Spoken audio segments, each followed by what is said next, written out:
Assalamualaikum warahmatullahi wabarakatuh. Apa kabar? Kembali berjumpa dengan saya, Hirsbun Arif, dari Forum News Network.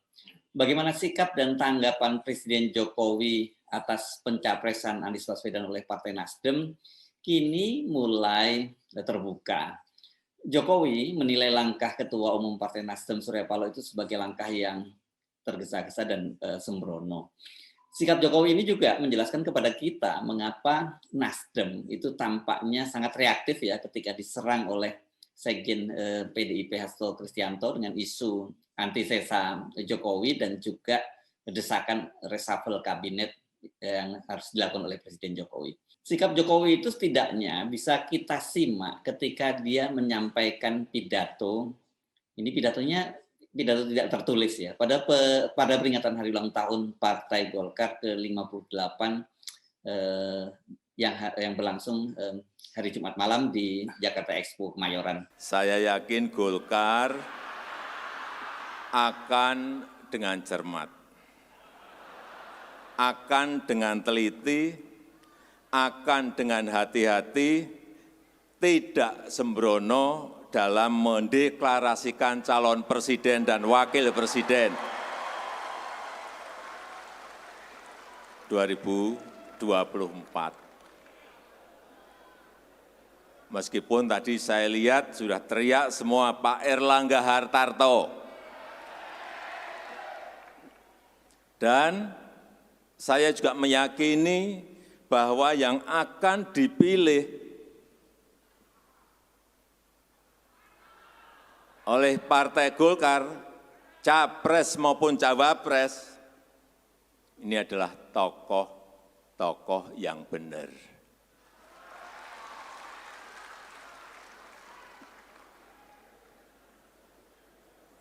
Silakan terjemahkan sendiri. Walau tidak menyebut nama secara langsung, namun publik paham siapa yang dimaksud Jokowi. Pada peringatan ultah Golkar tersebut sejumlah tokoh senior Golkar, Ketua Umum dan Sekjen Partai hadir. Ketua Umum Partai Nasdem Surya Paloh juga hadir. Bahkan dalam sambutannya, Ketua Umum Partai Golkar Airlangga Hartarto sempat mencandai Surya dengan menyebutnya sebagai Partai Nasdem bin Golkar. Ini memang tidak berlebihan karena sebelum mendirikan Nasdem ini, Surya Paloh adalah kader dari Partai Golkar. Kalau tadi Jokowi itu mewanti-wanti bahwa jangan memilih presiden itu secara sembrono, jadi betul-betul harus teliti, cermat, dan hati-hati. Itu sebaliknya Jokowi malah mendorong agar Partai Golkar dan Koalisi Indonesia Bersatu itu segera mendeklarasikan capresnya. Jangan sembarangan menentukan calon pilot dan kopilot yang akan dipilih oleh rakyat. Juga jangan sembarangan memilih calon presiden dan wakil presiden. Tapi juga saya titip pesan, jangan terlalu lama-lama. Saya dengar-dengar dan saya melihat tiap hari itu Pak Erlangga Hartarto itu rangkulan terus dengan Pak Mardiono dari P3 dan Pak Zulkifli Hasan dari PAN. Jangan hanya rangkul-rangkulan terus.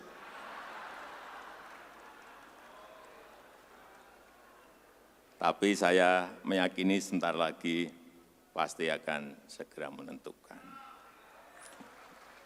Kita tunggu saja. Ini menarik ya, kalau ternyata di sini Jokowi justru mendesak KIB yang tadi disebutnya jangan hanya rangkul-rangkulan, harus segera mendeklarasikannya. Sebab kan sebelumnya itu Jokowi mengutip seorang YouTuber itu asal Palestina yang dikenal dengan akun channelnya Nas Daily. Dia di situ dia menyatakan bahwa memilih capres dan cawapres itu ibarat memilih seorang pilot. Itu Jokowi mengambil analoginya. Harus dipilih seorang pilot yang berpengalaman, bukan pilot yang obral diskon dan obral janji. Nggak jelas benar ini, apa maksudnya Jokowi mengambil analogi seperti yang disampaikan oleh Nas Daily gitu. Dan ini kan jadi kita agak terkejut kalau kemudian Pak Jokowi menjadikan YouTuber ini sebagai referensinya. Dari pidato Jokowi tadi, dan dia menyebut bahwa Erlangga Hartarto sebagai seorang politisi yang berpengalaman di pemerintahan, ini kita kemudian menjadi menduga-duga apakah Jokowi ini sedang mengendorse, sedang mendorong Erlangga. Sebab sebelumnya Erlangga dalam sambutannya juga menyampaikan terima kasihnya karena sudah memberi kesempatan magang sebagai menteri di kabinet Jokowi. Namun saya kira ini ya, pernyataan ini tidak bisa diartikan bahwa Jokowi itu mendukung Erlangga sebagai calon wakil presiden, calon presiden maksud saya. Saya kira masih banyak kalkulasinya, dan salah satunya yang paling jelas bahwa sampai sekarang kan elektabilitas Erlangga Hartarto ini ya berat sekali untuk dongkrak. Jadi perlu kerja super keras, bukan hanya keras ya, kalau memang betul Pak Jokowi itu menginginkan Erlangga sebagai calon presidennya yang meneruskan program-program pembangunannya. Saya kira kalau kita cermati sebenarnya sikap Jokowi tadi lebih pada ya pernyataan dia tidak berkenan dengan pilihan politik Surya Paloh mencapreskan Anies Baswedan, dan saya kira ini pun ya saya kira sinyal-sinyal ini sudah ditangkap lebih dulu oleh Nasdem. Setidaknya ini bisa kita lihat dari dua reaksi Partai Nasdem, khususnya Surya Paloh pasca pencapresan Anies Baswedan. Reaksi yang pertama tentu saja ini reaksi yang sangat mengejutkan ya dalam kasus Zulfan Lindan. Ini kader Partai Nasdem yang menyatakan bahwa Anies Baswedan itu adalah antitesa dari Jokowi, dan reaksi dari Partai Nasdem itu sangat berlebihan karena kemudian mereka mengeluarkan surat secara resmi menonaktifkan Zulfan Lindan sebagai pengurus DPP Partai Nasdem, dan juga melarang Zulfan Lindan untuk menyampaikan pernyataan-pernyataan politik atas nama Nasdem. Sikap ini diambil oleh DPP Partai Nasdem sebagai reaksi atas pernyataan dari Hasto Kristianto ya, sekjen dari DPP PDIP, yang mempersoalkan kalau kemudian Anies ini sebagai antitesa dari Jokowi tentu saja sangat berbahaya. Ada seorang antitesa dari Jokowi dicalonkan oleh partai yang masih berada di dalam kabinet dari Pak Jokowi. Reaksi yang kedua, ini ketika berpidato dalam acara Nasdem Memanggil, Surya Paloh itu mengungkit peran Nasdem sebagai partai yang paling loyal kepada Pak Jokowi, karena ketika semua partai pendukung pemerintah menolak kenaikan harga BBM, menolak pemerintah menaikkan harga BBM, hanya Nasdem yang mendukung. Itu klaim dari Surya Paloh yang kemudian pidatonya sangat terkenal dan media mengutipnya bahwa Nasdem itu partai paling loyal atau paling tolol. Pemerintahan Jokowi, Ma'ruf Amin, mengambil sebuah kebijakan strategis yang luar biasa. Untuk apa? Untuk mengambil faedah yang lebih berarti bagi continuity pembangunan bangsa ini. Mengurangi subsidi BBM. Mengurangi subsidi BBM. Itu artinya memberikan kenaikan harga. Apa yang dalam pemikiran Nasdem? Tepatkah itu? Nasdem menganggap itu kebijakan yang tepat. Karena dianggap kebijakan yang tepat, Nasdem memberikan dukungannya setulus-tulusnya, sepenuhnya. Tapi aneh bin ajaib, kalau di sidang dewan sana, dari 9 fraksi, ada 7 fraksi partai koalisi pemerintahan, hanya 1 yang menyatakan jalan terus pemerintahan dengan kebijakan kenaikan BBM ini. Artinya apa? Artinya partai-partai atau fraksi-fraksi lain menyatakan tidak tepat kebijakan itu. Saya sambil bercanda bilang sama Pak Jokowi, makan siang berdua, Bapak Presiden, kita punya 7 fraksi koalisi pemerintahan ini. Ini kebijakan kenaikan BBM. 6 fraksi tidak sepakat. Hanya 1 fraksi yang sepakat. Ini kalau tidak fraksi yang paling tolol atau paling loyalis, tidak mungkin begini. Pernyataan Surya Paloh ini kemudian rame-rame mengundang bantahan dari partai pendukung pemerintah.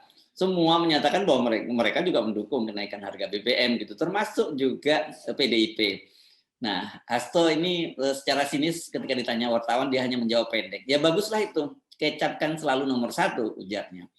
Sikap Nasdem yang reaktif itu menimbulkan sejumlah tanda tanya. Bagaimana sesungguhnya sikap Nasdem dalam pencalonan Anies? Apakah ini merupakan pencalonan setengah hati, mengingat sebagai partai Nasdem itu tidak bisa mengusung sendirian, seorang capres-cawapres sendirian ya, karena suaranya tidak memenuhi syarat presidensial threshold. Dan 2 partai politik yang semula itu banyak digadang-gadang oleh para pendukung Anies Baswedan segera bergabung dengan Nasdem untuk mencalonkan Anies, yakni Partai PKS dan Demokrat, itu sikapnya juga tidak jelas, masih tetap mengambang. Bahkan PKS dengan tegas menyatakan bahwa mereka tidak akan mengumumkan pencapresan dalam waktu yang dekat ini. Mereka katanya menunggu keputusan dari Majelis Syuro. Jadilah Nasdem sekarang ini dalam dilema yang besar. Mengusung Anies Baswedan ini sekarang ini sebagai simbol oposisi, sebagai simbol antitesa Jokowi sebagai capres, namun di satu sisi tetap ingin bertahan dalam kabinet dengan dalih dia Nasdem akan mengawal pemerintahan Jokowi Ma'ruf itu sampai tahun 2024. Ini kan sikap yang sangat ambivalen. Sekjen Partai Golkar, Ludwig Fredrik Paulus, sebelum peringatan 2 hari seingat saya, sebelum peringatan puncak dari hari ulang tahun Golkar yang ke-58 ini memberi sinyal kepada wartawan bahwa pada ulang tahun Golkar nanti itu yang tadi sudah berlangsung tadi malam itu jumlah anggota KIB ini akan bertambah. Ketika wartawan bertanya, dia hanya memberikan petunjuk lihat saja nanti siapa yang akan datang. Di luar Golkar, P3 dan PAN yang menjadi anggota KIB itu, maka partai pendukung pemerintah yang lain itu dengan tinggal 4 ya, PDIP, Gerindra, PKB dan Nasdem. PDIP ini nggak mungkin bergabung dengan KIB, maunya mereka KIB yang bergabung dengan PDIP gitu, karena PDIP ini adalah satu-satunya partai yang bisa mengusung capres-cawapresnya sendirian ya. Jadi mereka tetap kelihatannya maunya mereka sendirian, ada partai yang lain silahkan bergabung jadi partai mendukung bukan partai pengusung. Gerindra dan PKB juga sudah menyatakan akan mengusung Prabowo sebagai capres. Ini kan kalau soal Prabowo udah clear, dia sudah menerima mandat dari Gerindra untuk pencapresan dia pada Pilpres 2024. Kalau sementara ini capresnya memang disebut sebagai Caimin. Tapi saya mengapa mengatakan saat ini masih if, saya kira ini kan banyak kalkulasi-kalkulasi lain yang mungkin saja berubah soal cawapresnya. Kalau capresnya udah pasti Pak Prabowo. Dan Pak Prabowo juga Caimin itu pada peringatan hari ulang tahun Golkar kemarin tidak terlihat hadir dalam acara itu. Sementara PDIP itu Ibu Megawati juga tidak hadir, hanya diwakili oleh Sekjen DPP PDIP Hasto Kristianto. Karena itu ya tinggal Nasdem yang tersisa yang kemungkinan berpeluang bergabung dengan KIB, dan media pada waktu itu banyak spekulasi bahwa Nasdem yang akan balik badan dan kemudian mengumumkan bergabung dengan KIB pada hari ulang tahun Golkar itu. Apalagi ini dalam pidato sambutannya Erlangga itu juga pamer kepada Jokowi bahwa KIB itu sekarang sudah punya tiket premium karena gabungan suara mereka, gabungan Golkar, PAN, dan P3 itu sudah melebihi ambang batas presidensial threshold 20%. Tiketnya itu kalau nonton bola tiket premium Pak Presiden, kata Erlangga Hartarto. Kalau dibantu teman-teman ketum yang di depan, tiketnya menjadi tiket VIP Pak Presiden, itu kata Erlangga Hartarto sambil tertawa. Teman partai lain dan partai Golkar terbuka, inklusif. Jadi malam ini siap gabung, kami siap teken-teken, ujar Erlangga. Namun sampai acara peringatan puncak ulang tahun Golkar berakhir, tidak muncul juga pengumuman siapa partai baru yang akan bergabung dengan Koalisi Indonesia Bersatu atau KIB. Jadi kalau gitu apa yang bisa kita simpulkan dari sindir-menyindir dan saling lempar isyarat itu antara seperti yang dilakukan oleh Jokowi dan juga oleh Erlangga Hartarto. Situasi politik saya kira ini masih sangat dinamis.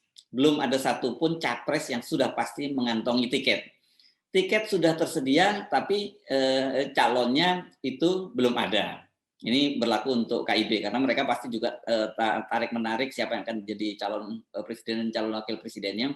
Tetapi spekulasi yang kita tahu selama ini kan bahwa KIB itu digunakan untuk kendaraan politik bagi Jokowi. Apakah nanti Jokowi mencalonkan sendiri lagi, tapi sekarang kelihatannya opsi itu sudah tertutup.